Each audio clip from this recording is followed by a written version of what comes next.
There it is. Tonight we have the good fortune of beginning a new Bible study together. And I'm really excited about Exodus. It is, I think you guys are going to find some things that I hope you go, wow, jeepers, Scooby-Doo, oh wow, whatever it is that you say. You know, the wowzers, jinxie. Yeah, jinxkies, wowzers, Shaggy. That you get excited about.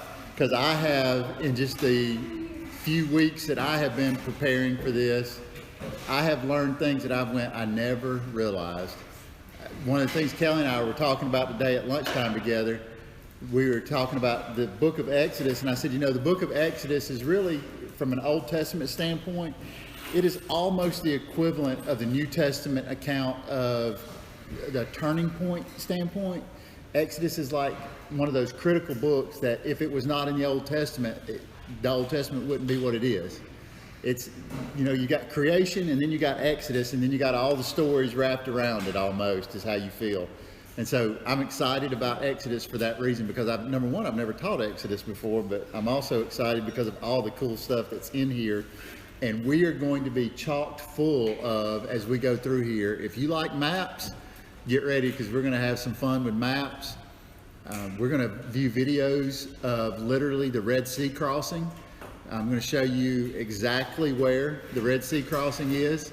We're going to talk about where Mount Sinai is, the purported Mount Sinai, and where actually Mount Sinai is. So we'll have that. The video may or may not go on and offline tonight. We do not have internet inside the building tonight. I'm trying to work off my cell phone. We'll see if it holds, but if it doesn't, it's recording, and then I will post it after I get home and have it recorded for those who cannot see it if it continues to act up.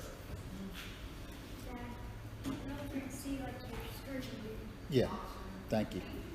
All right, so, and it's already barking at me, telling me it can't do it. So we will probably be without a recording tonight, or without go live tonight. We'll try one more time.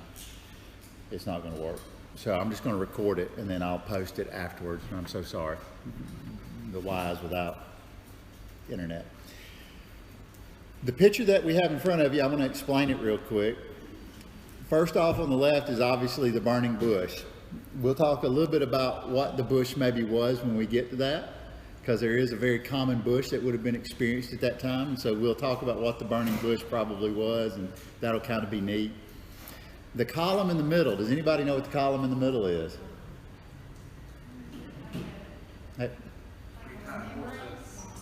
It's like an obelisk? It is.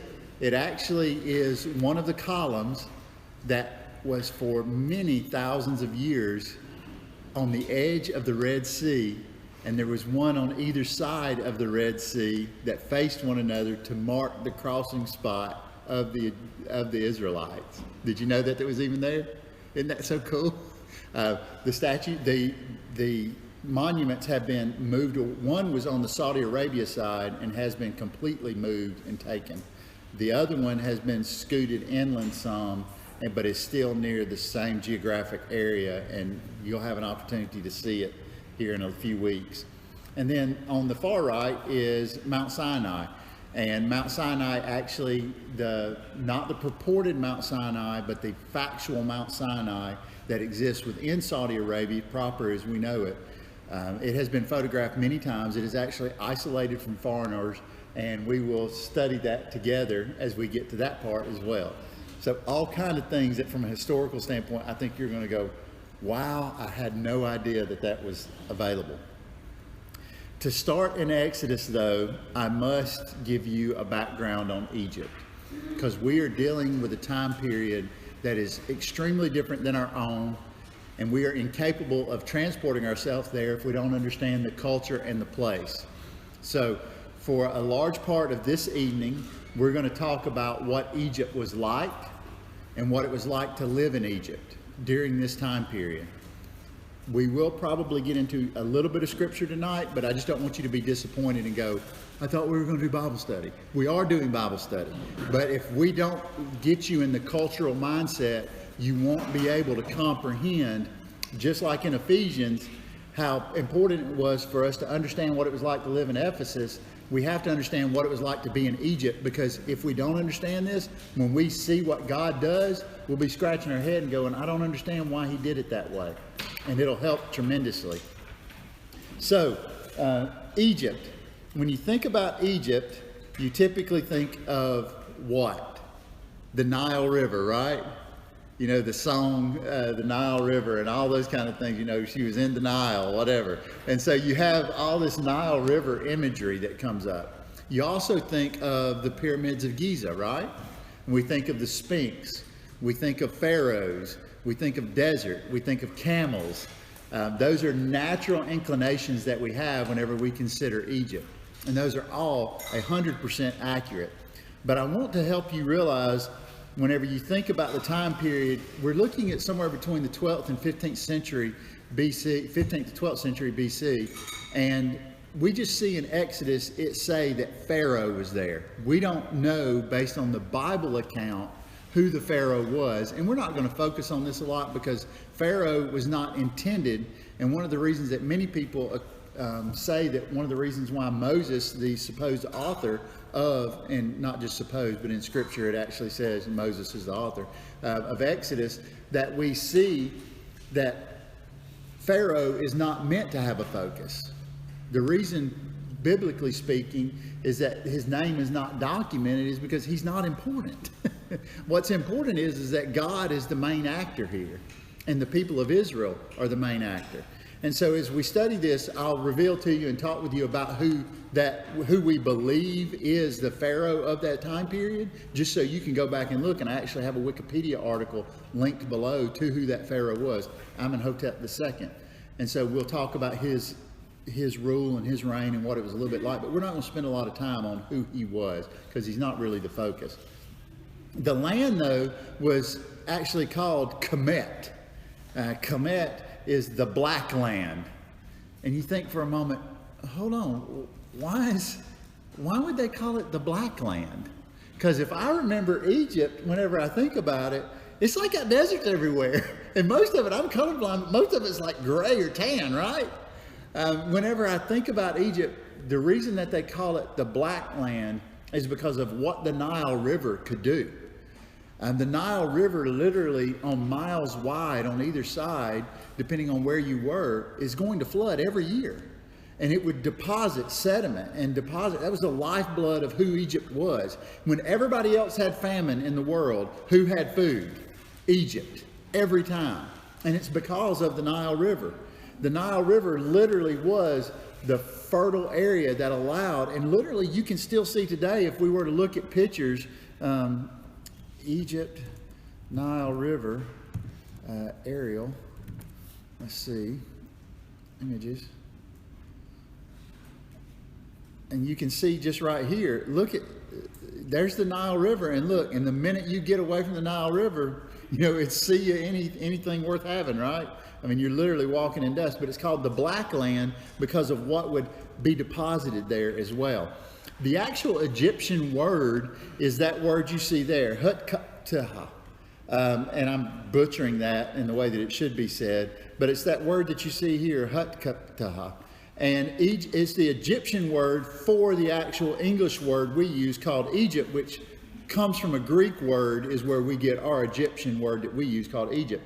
But the meaning of it is the mansion of the Ka. The Ka is the spirit. That is how Egyptians referred to the spirit that you and I know as Christian believers, as followers of Jesus Christ. We have a spirit. They referred to that spirit as the Ka of Ta. And that Ta was a god of craftsmen. The god of Egypt primarily was designed around the name of a god of craftsmen. The sun was considered the god Ra. So you would see Adam Ra, and he moved across the sky with the other gods in a boat called a bark, B-A-R-Q-U-E. And so literally in the temples of Egypt, and specifically in the temple of the god, I believe his temple was in Thebes, if I can remember correctly. What we have is this temple complex that was massive. And when I say massive, I mean on a scale larger than what we've studied in the New Testament and what we've studied together. The temple complex, to describe it to you, maybe I can pull up a real quick, hold on. Temple of Re in Egypt. It had 3 chambers in it, and the 3 chambers are not inconsequential chambers. They're quite large. This is the facial chamber of it, and this is where you would actually see that you're moving up.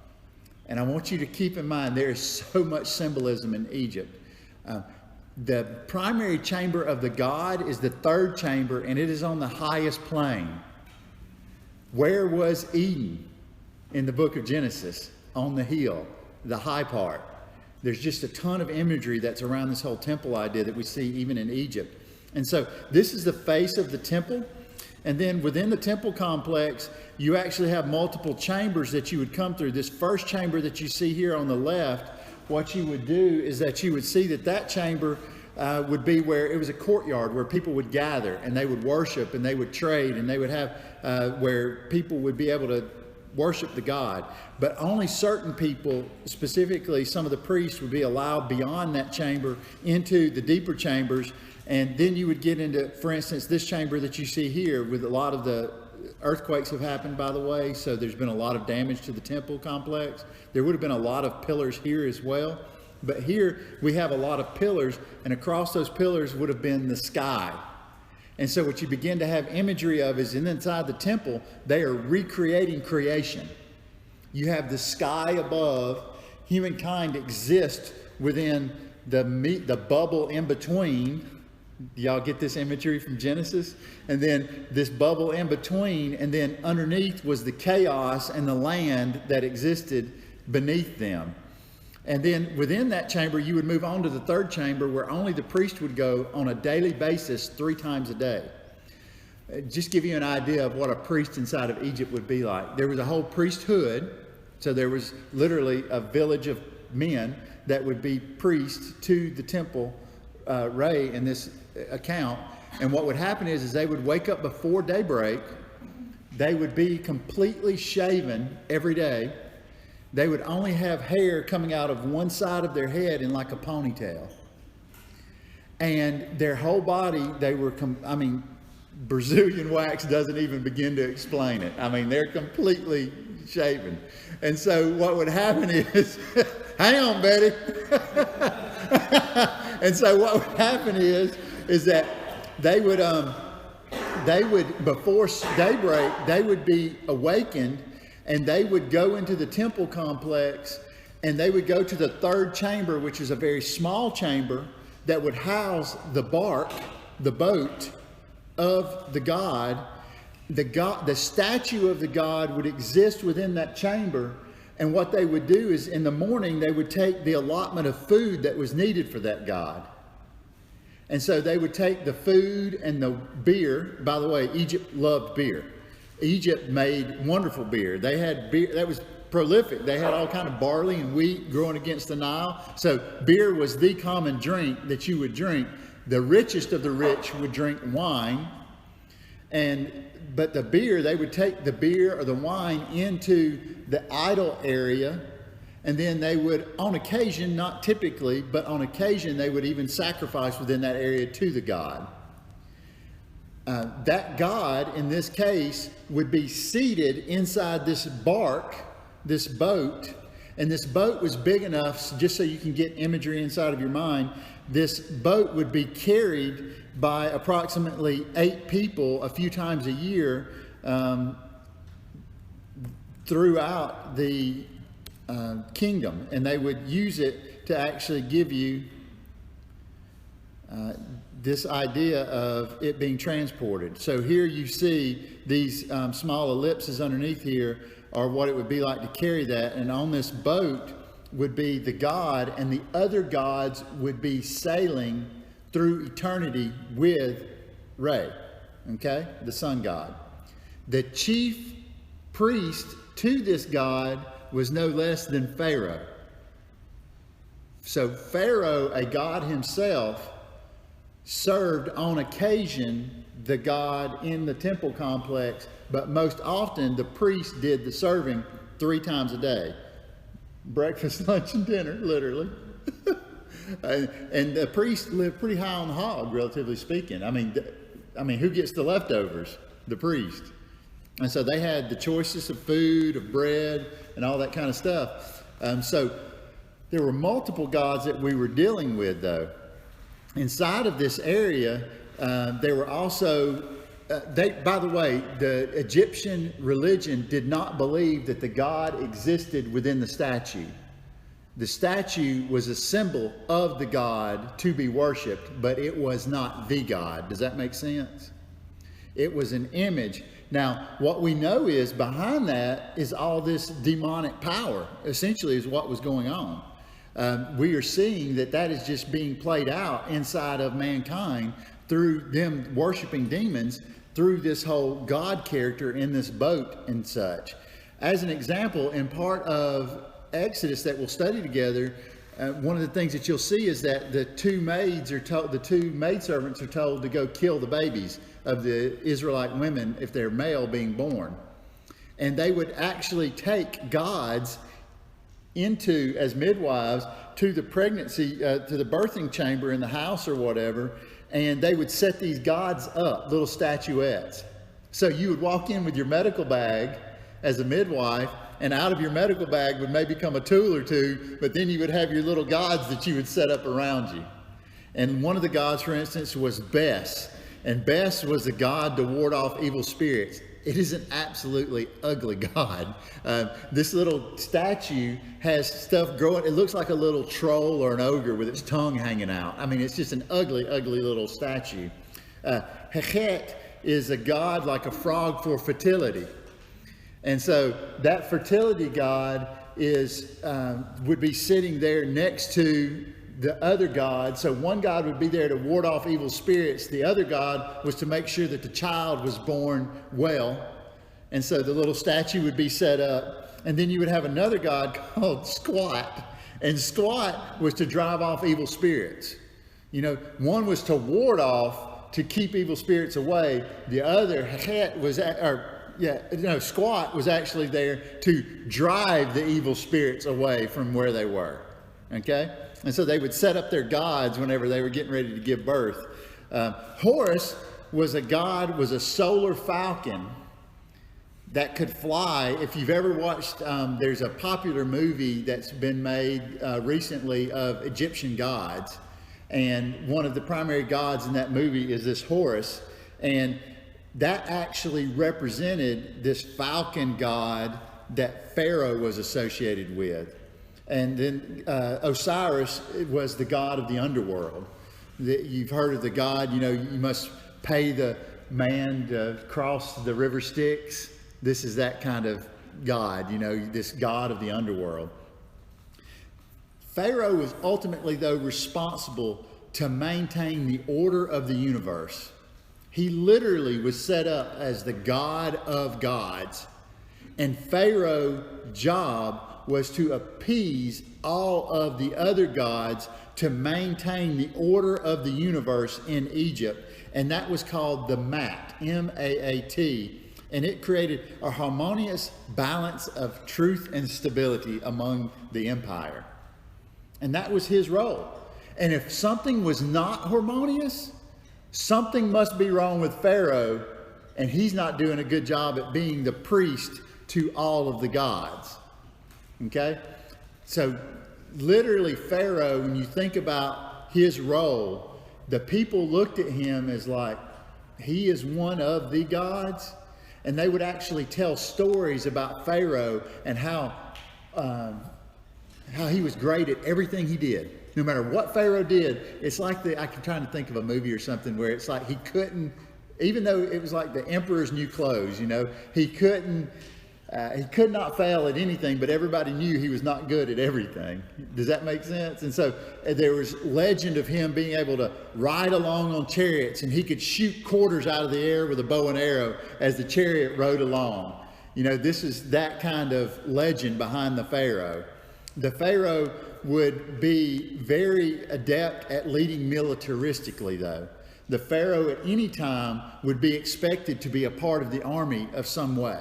And he would lead, and like you think of Alexander the Great and how he was a part of the generals of his army, and people would get inspired by him being there. That's Pharaoh. That's how they treated who Pharaoh was. The other thing that was quite interesting to me is that daily life inside of Egypt was very interesting in the fact that many people and most people could not read.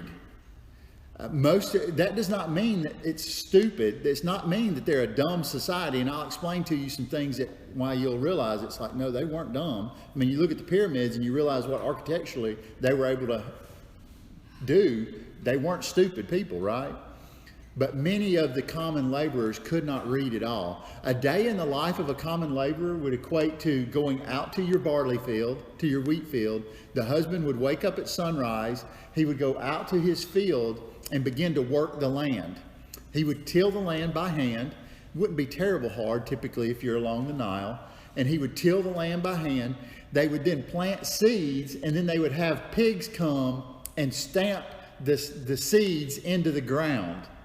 Literally, there's documents talking about they would drive herds of animals across the land to have their hooves press the seed and stuff into the ground. And you think, that seems so foreign to how we farm. But I'm just trying to get you an idea of what it was like. Whenever children were born, children typically ran around completely naked all the time. No clothing. I mean, you didn't have to worry about washing clothes because the kids were just naked all the time.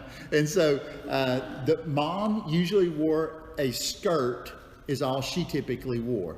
And a man typically had a shirt, of some sort, a linen type shirt. We think of linen, it wasn't really linen, but you know what I'm talking about. It was light material because of the sun, and they had some kind of skirt on as well. And he would spend his day working the fields or either tending cattle or sheep or some other livestock. But the woman was responsible for the household, where she would wash the clothes, she would cook the meals, she would make the beer. She was the brewmaster. She was the one that did all that, right? What is the beer maker called? I can't remember. Brewer. Thank you. I couldn't remember. Brewer. I thought there was another name. I can't remember. So anyway, she was the brewmaster, and she would make all the beer. Cows were not eaten regularly. It's not because it's like in the Hindu culture where like cows are, they're super sacred. Cows were just extremely valuable, and only the richest of the rich had wine and cattle. Typically in a lifetime of a regular Egypt laborer, you would see somebody that would maybe eat meat once or twice a year at best. And it wouldn't be gorging on it. It would be like, I get meat once or twice a year. Typically, you would eat vegetables. You would eat soups of some kind that were made from vegetables and the stuff that you could grow and barter. There was no coin trade at this time. It was all typically a barter system. So if I needed something and Wes was the lamb guy and I'm the farmer guy, I could trade for the lamb and give him wheat or whatever. From the exhuming of bodies that they've been able to see in mummifications, the wheat grain was contaminated almost exclusively with dirt. You imagine they're on the edge of the desert, right? It's going to blow. And you say, well, Chad, how do they know that? Because in the mummifications and the other things, the teeth have been worn down by the amount of bread they ate, because bread was prolific because of the amount of wheat and such that they would grow. But it would get mixed in with the grinding of it, and they would eat grain. You'd have, gritty. It was called grit. They would eat grit inside of their bread, and so it would grind their teeth down. And that's kind of interesting. You're like, oh, golly, what a life. Whenever you think about the birthing process, women would quickly, you could die very easily, just with the general birthing process. And we know that from our own history. But also, the girls in the family were valuable, but the girls typically moved off from the house where the boys followed in their daddy's footstep. If I was a farmer, the boys would be a farmer. If they weren't a farmer, they more than likely were going to be joining the army, and they would go off to fight with Pharaoh and his operations to, you know, secure the empire. And so that's how that would typically work. This is kind of gross right after dinner, but we're going to talk about it because it'll never be not after dinner the way we meet. Typically, everybody got embalmed in some way. Just to tell you a little bit about the embalming process is that what would happen is they would actually make a small incision in the body. The embalmer would reach inside with a flint knife, cut everything out except for the heart. And he would place individual organs in specific jars associated with godlike heads. And inside those little jars, they would keep vital organs like the lungs, the liver, and that kind of stuff. And that is where that stuff would be buried with you for the afterlife, because you were supposed to be brought back to life. And the heart was left in you because the mind had no value, because quite frankly, and I'll explain that in a second, the heart was where everything was. So the heart would be left in the person, but the body would be completely evacuated of everything else. Then they would dry the body with this stuff like a nitrate that would actually dry the inside of the body cavity out. And then they would pack it with all this stuff to make it where it would stay and not stink, quite frankly. They were just trying to keep it from not stinking. And so, because they had these mortuaries, and then they would go bury you out in the desert, essentially. But if you were rich enough, you actually had like a little mausoleum, or they would build something for you. The brain, though, oh, that was interesting. The brain, they actually would extract through the nasal cavity. They would take I'm going to go ahead and tell you, and I know some of you are like, no, don't say it, don't say it. Yes, it's too good not to say. They would actually take a sewing hook, like you remember when crocheting? They would take that with a hammer and put it in your nostril and hit it, and it would break the cartilage behind the nose and insert you directly into the cranial cavity. They would then whisk it around, pull everything out. Then they would tump you over on your stomach, slap your head till everything else fell out, and then they would fill it with stuff to try and make it not stink. Isn't that amazing? That's just amazing to me. So that's how they took care of the human body. It was not uncommon for the embalmers to be stoned in the process of doing their job. So what would happen is that they would, the person, because the body was not supposed to be cut or defiled in that way in Egypt culture. And so what would happen is the family would get mad at the people doing that, but they paid them to do it. And so typically there was multiple people that would be in the embalming process. The first person doing the cutting would get rocks thrown at them in the mortuary, you know, or wherever they're cutting people up. And then they would have to leave, and then the family would leave because they threw the proverbial rocks at the guy, and then the other guy would come along and actually start doing the cleaning out and stuff. And so it was, huh? Yeah, I know. Yeah. If you were found dead, like days, and the process had already started, they had this liquid in a syringe made of cedar oil that they would fill your body cavity full of, and then within like 2 days, it would dissolve all of your organs. And then, I won't tell you where they injected it, but let your mind go there for a second. And they would drain the body of everything, and that's how they would embalm it. Now, isn't that wonderful? Great. Sorry. Okay, we're done with the yeah. So I just thought it was captivating. It's not the world I live in. I thought, wow, that's really interesting. The worship of gods is not inconsequential. This is Egypt. Everything follows a god, whether it be childbirth, whether it be the climate, whether it be the sun, the moon, the stars, the river. Everything has a god, literally. And so those gods, we know, based on the study of Genesis, originate from where? Y'all remember? The fallen. So when God is working what he is about to work in the book of Exodus, God is at war in the spiritual world. And that is going to be absolutely fascinating if you've never thought about the Exodus in that way and you begin to study it as we do tonight. So, I'm going to, because of the internet issue tonight, we're not going to go through the explainer video to begin with, but we'll try to do that next week when the internet's back. But if you want to, you can go watch it here. It's the Bible Project video on that. The authorship is attributed to Moses. There's multiple places where you'll see that. But we're going to start in a very unorthodox place to think about what it must have been like during this time period, and I've already explained that a little bit. This is essentially where we're at. We're along the River Nile here, the capital in Memphis, and then here is the area. Do you remember when Jacob and the Israelites came into Egypt? They were given the choice land in the Delta region, and that Delta region was this area that we know as Goshen. So this is where the Israelites lived, in this area most likely, around these rivers that you see here. There were two storage cities that were built during this time period, and it was the cities of Ramses and the city of Pithom.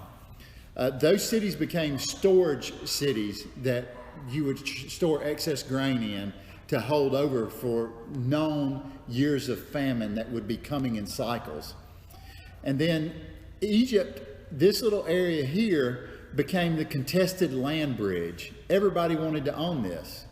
Even today, we've seen in our grandfather's lifetime the battle for Egypt between Egypt and the Israelites, or the land of Israel, have actually warred over this during that time. They had like a 1 or 2 day war. I can't remember what it was from a history books, but there's actually been a war in our lifetime over this little spit of land. So this is the Egypt that we know. Just to get you familiar, to begin to get you familiar, this is the Red Sea, also known as the Sea of Reeds. And as we study the Red Sea crossing, I'm going to give you the arguments that people make of, well, why did they cross and where did they cross? And no, it wasn't really a deep sea. It was over just a marshy spot. We'll talk through all that as we get to that place. We're going to see, though, that they came through this wilderness of sin, the wilderness of Sinai, as it's known, the wilderness of Paran and others. But we're going to actually see that Mount Sinai is over here rather than up in this area, which is traditionally where we see most people think about that. And then we'll talk a lot about the geography of where they, quote, wandered in the desert. They did not wander. This was not, as I was raised, as a Sunday school felt board lesson, that they just wandered around the desert aimlessly, like you got this image of people just lost and just walking through the desert. No, it's not how it happened. And we'll talk through all that to make sure you can understand.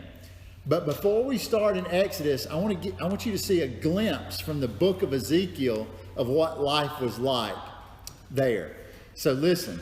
And then in the 7th year, Ezekiel chapter 20, and then in the 7th year, in the 5th month, on the 10th day of the month, men from the elders of Israel came out to consult Yahweh, to talk to God. And they sat before Ezekiel.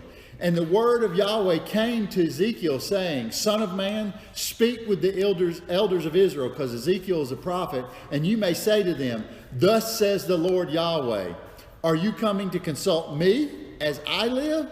I will surely not allow myself to be consulted by you. The Lord Yahweh, will you judge them? Will you judge them, son of man? Make known to them the detestable things of their ancestors. Who are their ancestors? The people we're about to study.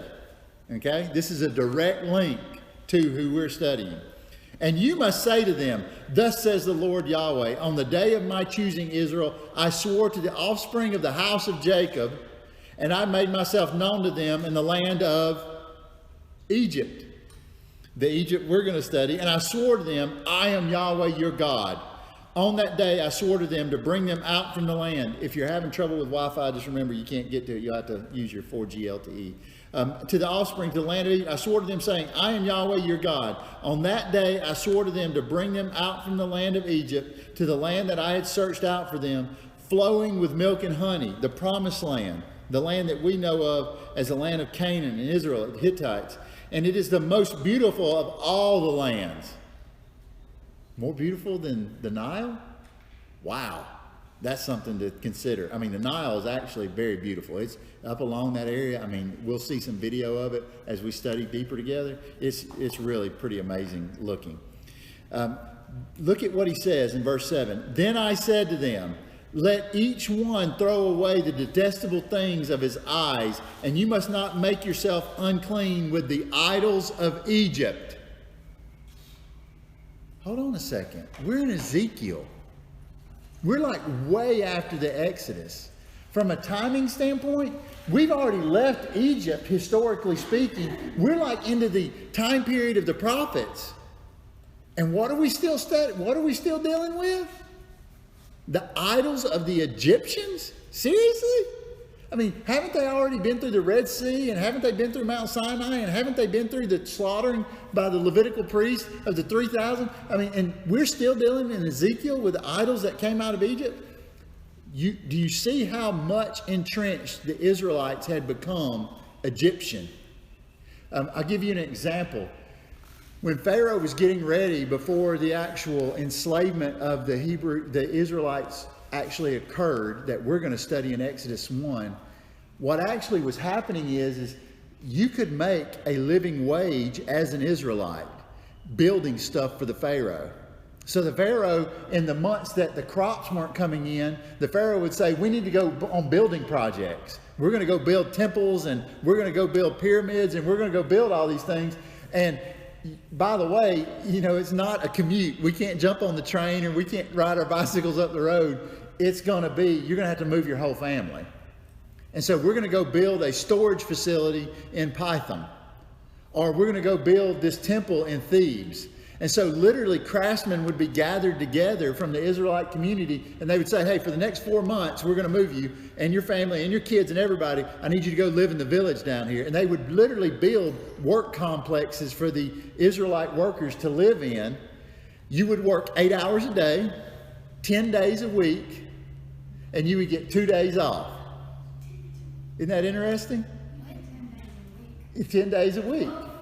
You would work 10 days, you would get 2 days off, and then you would work 8-hour days again. And literally they had foremans and schedules, and this was your job, and that's for 4 months. They would live like that. And the Pharaoh would send food and water, and you lived like a king, relatively speaking, for those 4 months while you were working on the Pharaoh's project. You got great living. Your family was provided for. And think about now doing that for 400 years. Do you see what begins to happen in society? All of a sudden now you come in as, remember, because we came in as an Israelite people, the 70, and we believed in who? The God of Abraham, Yahweh, right? So we come in with this, I would advocate to you, a loose understanding of who Yahweh is, right? I mean, this is the Yahweh that Abraham has handed down. It's not the Yahweh of, because what did they not even have at this time? They didn't have a Torah. All they had, they didn't have, you realize that. I mean, we're pre-biblical documentation time at this moment. Do you see that? Have you ever thought about that before? Is that for these 400 years, they don't have the book of the beginnings, Genesis. It hasn't been created yet. And so think about what's happening inside these people's minds as they're working for 400 years and serving Pharaoh, and they're seeing all these Egyptian gods, and all they have are the stories of a generation that is many generations. You were lucky to live to 45. So think about the generations. They're 7+ generations away from what they are known about from Yahweh, not documented. Do you see how confusing it gets? And so now whenever they come out of Egypt, they've spent 400 years around the gods of Egypt. So we can't take these people and slap them around and go, what a bunch of idiots. I mean, they spent 400 years really indoctrinated with all these different ways that life should be. And so he says here in verse 7, then I said to them, let each one of you throw away the detestable things of the eyes, and you must not make yourselves unclean with the idols of Egypt. I am Yahweh your God. But they rebelled against me, and they were not willing to listen to me. Each one did not throw away the detestable things of their eyes, and they did not abandon the idols of Egypt. And I decided to pour out my rage on them, to fully vent my anger against them in the midst of the land of Egypt. What happened? How did he fully vent his anger? The plagues. He fully, in the land of Egypt, Ezekiel is giving us a glimpse into the historical documentation of, I, as God, unleashed my anger upon Egypt with the 10 plagues. I released it on them. But I acted for the sake of my name. Now, when you studied Exodus before, why were the people taken out of Egypt? What were you taught? I was taught that the people were taken out of Egypt because they're groaning. Remember? God heard their weeping. God heard them cry out.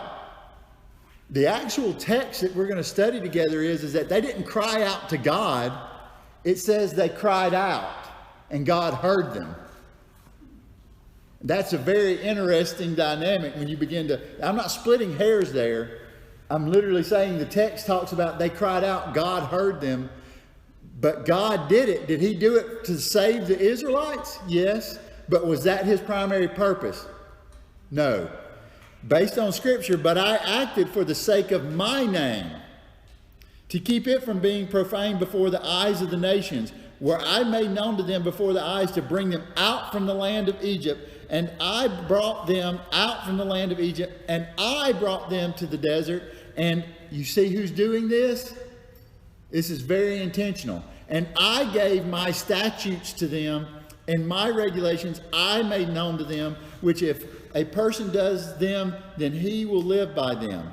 And also my Sabbaths I gave to them to be a sign between me and between them, so that they would know that I, Yahweh, am the one sanctifying them. This should be that call for a moment to you, just like whenever we studied them conquering the land of Canaan, the promised land. When we talked about that, why did we say that God did that? Did God do that to give them the promised land? Or what was God's intention for doing that? To drive out the evil spirits. To drive out the Canaanites and the Hittites and all those people, right? That's what God did. We have turned the Bible from a Western standpoint into a focus, and we read it for ourselves whenever it's telling us about God constantly. It's about God. It's about a story leading to Jesus. We are a partaker in it, and we benefit from that, right? But what we're learning about here is that God is doing this for his name's sake. And it's like, wow, that's kind of interesting that I've always been taught that he was doing this because he was rescuing them because of the mean labor they were under. Yes, that's true. But Scripture supports here and says implicitly he did it for his name's sake. He did it for who he was and what he had to show the people. The Israelites, thankfully, were the benefactors of it, that we get grafted into their heritage. So in Leviticus 18:3, you must not carry out the practices of the land of Egypt in which you lived, and you must not carry out the practices of the land of Canaan to which I am bringing you into. And you must not follow their statutes. Do you see a picture of Israelites that you've never seen before all of a sudden? I hope so, because to me it was like a wake-up call. And it was like, I've never noticed that before. That's what he was doing all this. So let's look at Genesis in the very last part. In Genesis chapter 50, verse 25, then Joseph made the sons of Israel swear an oath before he died, saying, God will surely visit you, and you shall bring up my bones from here. Where is here? Egypt. Remember, that's where they were all at this point. So Joseph died, being 110 years old. They embalmed him. Now you know what they did. And they placed him in a coffin in Egypt. His bones were put in a coffin. And now we bridge the book, the scroll You can imagine literally the scroll of Genesis gets rolled up and the scroll of Exodus is brought out and it's laid before and it's opened and we begin to read. And these are the names of the sons of Israel. I want to remind you as the author of who you're about to read about. These are the ones we're going to talk about. The sons of Israel who came to Egypt. They came with Jacob. They each came with his own family. And look now, how is Jacob referred to? Both of his names were used. Israel and Jacob. You see that? Now, here's who came. And they've organized these names by the wives of Jacob. Okay? That's how these names are organized. From the oldest son to the least, Reuben, Simeon, Levi, and Judah. Issachar, Zebulun, and Benjamin. Dan and Naphtali, Gad and Asher. And all those who descended from Jacob were 70 individuals total among all the wives. If you remember in Genesis, whenever we come from Canaan and we come into the land of Egypt to come out of the famine, because they come to Joseph not knowing, they just come to Egypt, right? They bring the clan of 70 essentially of all the people in, and all those who descended, and Joseph was in Egypt already. And so it brings us back to this time where we are now seeing that Israel is now settled in Goshen. Pharaoh, they have served Pharaoh faithfully. And now Joseph has died and time has passed. We do not know how much. It is speculated around 40 plus years has passed. We don't concretely know. And Joseph died in verse 6, and all of his brothers and all of that generation pass away. They're gone. You say, well, that's not unreasonable when you think about it. I mean, Joseph had been in Egypt for a number of years before they came to Egypt. The Israelites came to Egypt looking for food. Then they lived there for a while, and Joseph lived another, no telling how many years, probably 40 plus years or more past the time, because in Potiphar's house, he was a young guy, relatively speaking, right? Y'all remember all that from Genesis? And so now it's been quite a while, relatively speaking. And then the Israelites were fruitful and multiplied, verse 7, and were many and were very, very numerous, and the land was filled with them. Now, what imagery does that bring to mind from your Old Testament? Verse 7. What did God promise in... Grains of sand. Yeah, the grains of sand. It multiply, many, right? That's exactly, this is Scripture linking back, and it should hyperlink us into Genesis and make us think about Genesis is what it's intended to do. Verse 8, and a new king rose over Egypt who did not know Joseph. Now, to give you an idea of a historical pattern of Egypt, there have been nothing but male pharaohs until one. And the pharaoh died. I can't remember the name of which one because there's so many floating around in the nugget at this point. That the one died. When he died as a grown man, his mother was still alive. And the son of the mother should have taken over, but he was so young that he could not take over. The mother usurped authority away from him and ruled as a pharaoh. The people put up with it for a few years, and they finally got tired of it, had her killed, and then he, as the son, took over formally as pharaoh again. Okay?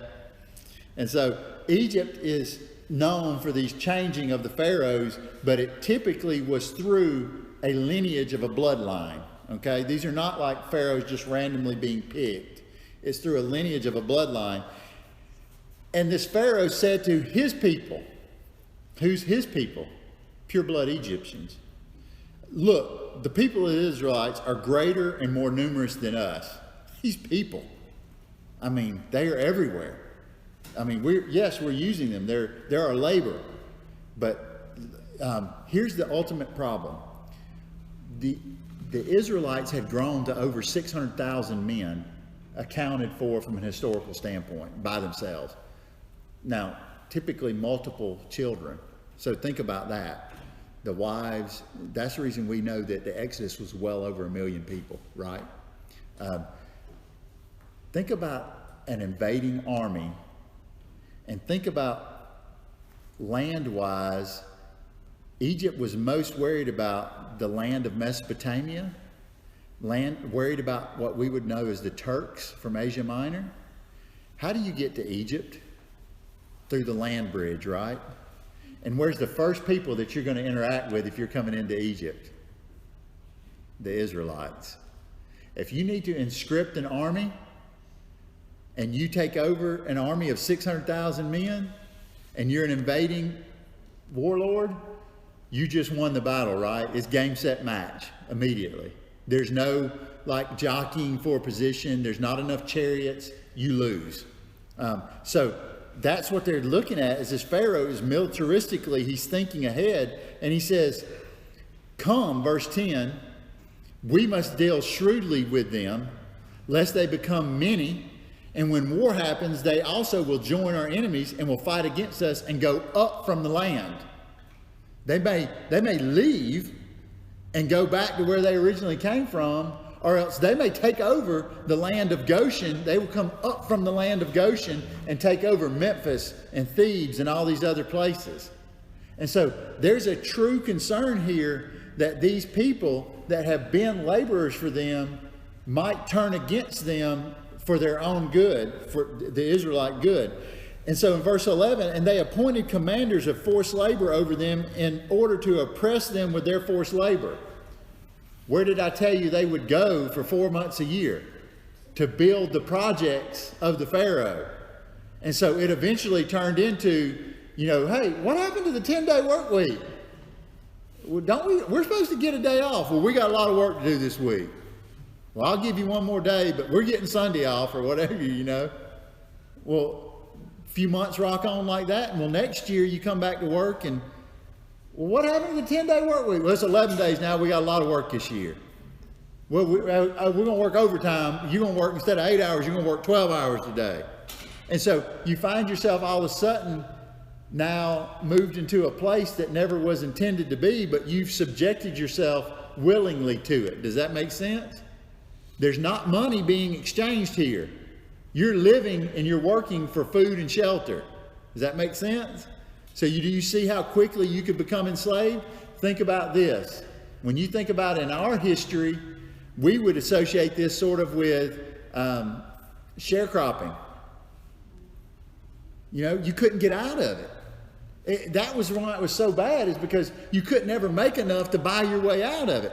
That's the same principle that we're essentially working with here. And they appointed commanders of forced labor over them in order to oppress them. And they built storage cities for Pharaoh and Pithom and Ramses. And as he oppressed them, Pharaoh, so they became many. Even as he pushed on them more, they kept giving birth. I guess they didn't have nothing else to do. And they spread out, and Egyptians were afraid because of the presence of the Israelites. They're too many. Pharaoh knew he was outnumbered. And the Egyptians ruthlessly compelled the Israelites to work, and they made their lives bitter and hard work with mortar and with bricks and with all sorts of work in the field, with all their work in which they ruthlessly enslaved them. Ruthlessly here is the word severity. With severity, I mean, they oppressed them with whips, with the threatening of killing, with the caning, with beating. They would just attack these people. Just to give you an idea, has anybody ever actually seen somebody make truly sun-dried mud bricks? I mean, have you ever literally watched somebody do that before? Whenever they do that, they have to take stubble, and they would take other grass or material, and they would mix it with a certain clay, and then you have to fold it with your hand. This is non-mechanical, right? I mean, we're dealing with ancient times. And they would build it into a wood mold. And you press that into that wood mold with your hand to get the air bubbles and everything out of it. And then you scrape your hand across the top of it and you flop that on the pile next to you, and you take the wood mold off and you set it down. And now you've got bricks, and it almost looks like a cobblestone. If you can imagine, whenever I was in Africa, I had the opportunity to see this. Imagine this whole room, the guy starting in the corner with that wood mold, and he makes that wood mold and he moves it one spot at a time. And at the end of the day, it's like a cobblestone street where he's got bricks drying separated by about that far. And so you would have to gather your hay, you would have to gather the mud, you would have to gather the water, and then you would press it into these molds and you would rake it clean and go on to the next. And they're just building these bricks by the thousands daily. And now we've got this manufacturing line from the field to the brick manufacturing to the sun drying to then you would rotate those out and then they would take those by horse and donkey or cart and donkey to wherever. It's just a huge machine made out of humans, right? And that's what their whole life was focused on, day in and day out at this point. The forced labor did not end. It was every day you will get up and do this, because like any good company, even today, they've got a quota to make. And you better get this many units made or else we'll beat the fool out of you to make sure we get them made next time. Okay? We're going to stop there tonight. Did you learn anything at all new? Okay.